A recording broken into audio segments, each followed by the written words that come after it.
క్షణాల్లో శ్రీనివాసరావు పుత్రశోకంతో కుమిలిపోతాడు. లలిత ఈ మరణ వార్త విని గుండె పగిలి చస్తుంది.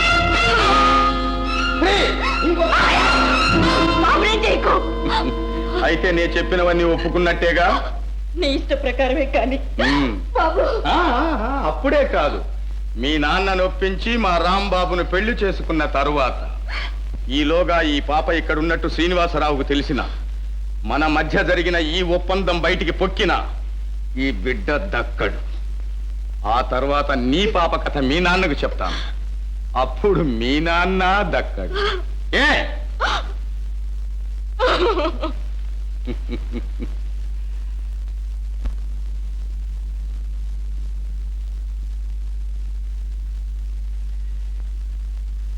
డాడీ,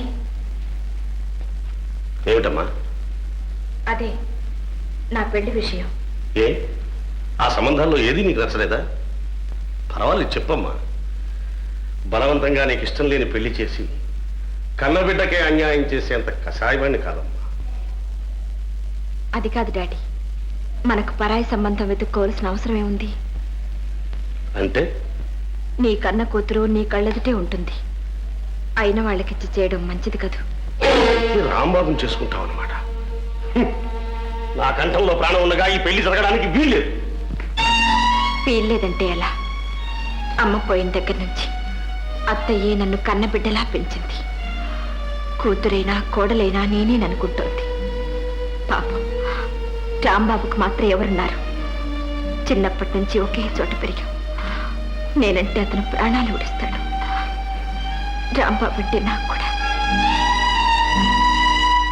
ఇష్టమే నాన్న. ఇంకేమీ ఆలోచించుకు డాడీ. అవునన్నయ్య, ఇంతకాలం అమ్మాయి ఇష్టం అన్నావు. అమ్మాయి అవునన్న తర్వాత ఇంకా ఎందుకా సందేహం? అరుణను నా బిడ్డలా చూసుకుంటాను. అత్తయ్య మాట కాదనుకు డాడీ. నేను మనస్ఫూర్తిగా చెప్తున్నాను. మమ్మల్ని ఆశీర్వదించండి, ముహూర్తం పెట్టించండి. Daddy, daddy, daddy, daddy.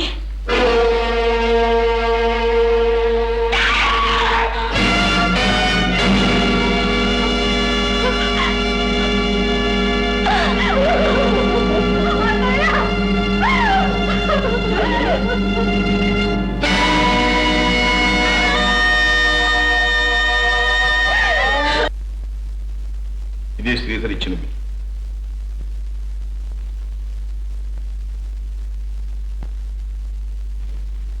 నిజానికి నేనే విల్లు రాయనక్కర్లేదు. నా ఏకైక వారసురాలు అరుణ, ఆ తరువాత ఆమె పిల్లలు. కానీ నా జీవిత కాలంలో చెయ్యాలనుకుని చెయ్యలేకపోయినవి చాలా ఉన్నాయి. చెప్పాలనుకుని కూడా చెప్పలేనివి కొన్ని ఉన్నాయి. అందుకే ఈ విల్లు. శ్రీనివాసరావు నా స్నేహితుడు మాత్రమే కాదు, నా రెండవ ప్రాణం. నిస్వార్థంగా నా కోసమే శ్రమించాడు, నన్ను కోటీశ్వరుణ్ణి చేశాడు. కానీ నా నుండి ఏమీ ఆశించలేదు, ఆశ ఉన్నట్టు కూడా ప్రకటించలేదు. జీతాలు పెంచి బోనసులిచ్చి వాడి రుణం తీర్చుకోలేనని నాకు తెలుసు.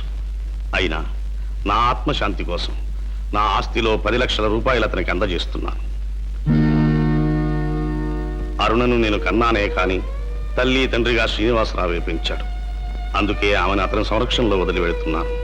సలక్షణంగా పెళ్లి పేరంటం చేసి కన్నతండ్రి లేడనే లోటు తీరుస్తాడని నమ్ముతున్నాను.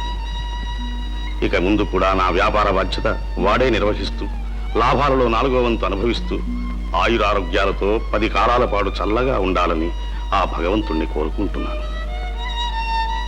శ్రీనివాసరావు గారు, అది వీలునామా లేక మీ సన్మాన పత్రమా? కుశలం గారు, ఆవేశపడకండి. లాయర్ గారు, ఇంకో 4 రోజుల్లో మా బావ చనిపోతారనగా మాకిచ్చి వెళ్ళిన వీలునామా.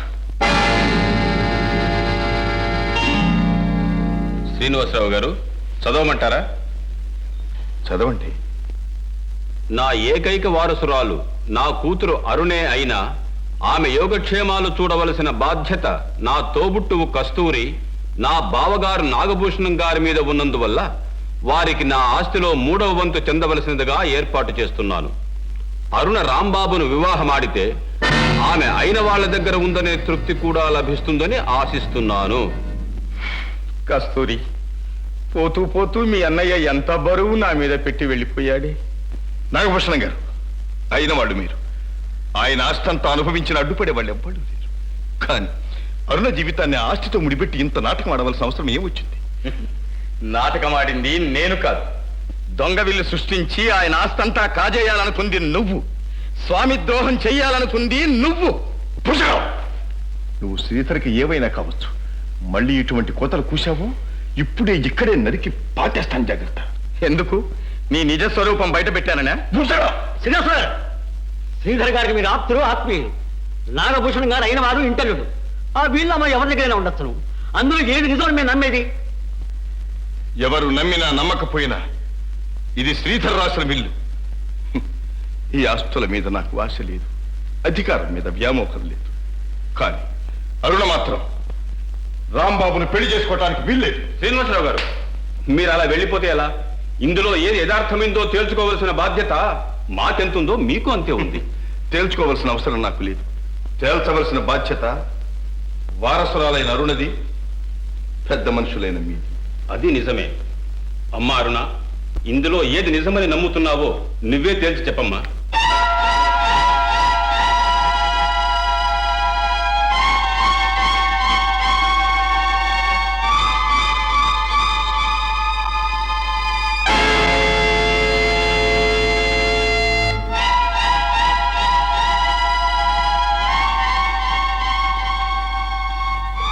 నిర్భయంగా చెప్పమ్మా.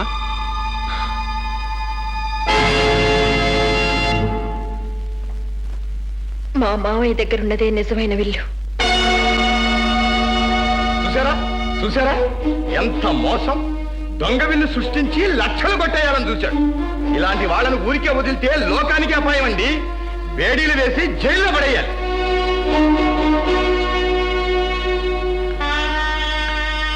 అరుణ, పసిపాపను బొడ్లోకి తీసుకున్నప్పుడు కాళ్లతో తన్నిందని కన్న తండ్రి కోపగించుకోవడమ్మా, అది అవమానంగా భావించడు తల్లి. ఇప్పుడు నాకు జరిగింది అంతే. వీళ్ళందరి దృష్టిలో నేను మోసగాడిని, స్వామి ద్రోహిని. అయినా సరే నిన్ను పెంచిన మమకారాన్ని వీళ్ళెవ్వళ్ళు మాపలేరు. నీకు అన్యాయం తలపెట్టిన వాళ్ళెవ్వరూ ప్రాణాలతో తిరిగి పోలేరమ్మా, ప్రాణాలతో తిరిగి పోలేరు.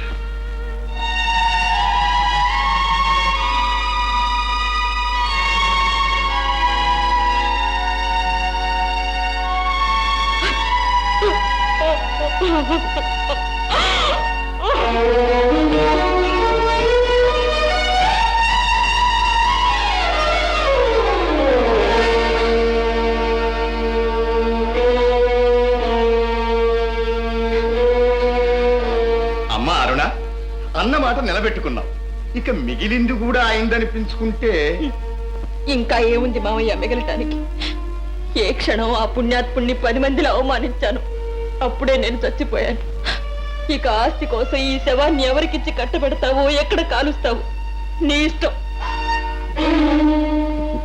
లలిత, లలిత, అరుణ నువ్వు సరిగ్గా అర్థం చేసుకోలేకపోతున్నావు.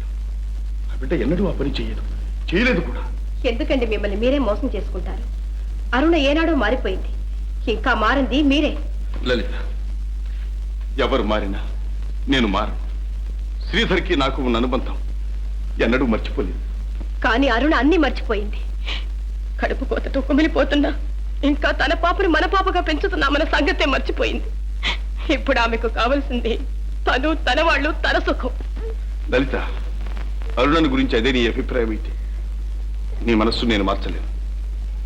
నా మనసు కూడా నువ్వు మార్చడానికి ఎత్తిరించుకో. అయితే తీసుకోండి. నా భర్తను అవమానించిన విశ్వాసఘాతకురాలి పాపకు నా పాలిసి పెంచలేను. తీసుకెళ్ళి ఆమెకి ఇచ్చేసేయండి.